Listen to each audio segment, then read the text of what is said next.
More from Fran.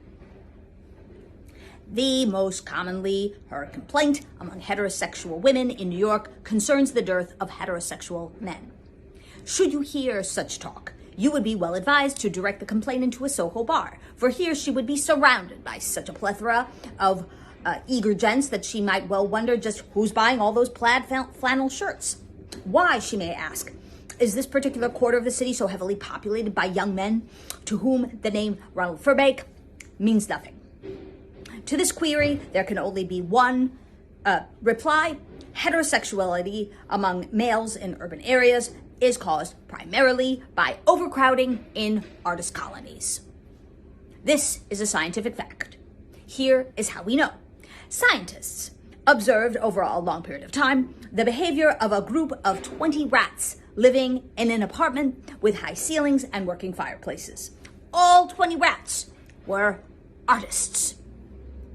All 20 rats were, as is normal in such cases, homosexual. 5 of these rats were chosen at random and taken in a knapsack to West Broadway, where they were moved into a loft. They were joined there by 95 other rats who were also, of course, homosexual artists and had also been chosen at random from a number of other natural habitats, such as dormant buildings and converted brownstones. All 100 rats had, when in their proper environments, exhibited absolutely no inclination toward unusual sexual behavior.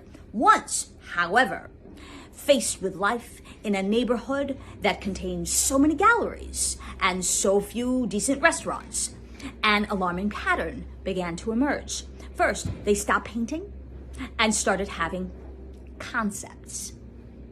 Then they began consuming a diet heavy in raisins and the less expensive but heartier red wines. Finally, many of them displayed a decided tendency to teach 2 days a week at the School of Visual Arts. Once this occurred, they were past the point of no return and began seeking the company of female rats who had gone to Bennington in the late 60s. Thank you.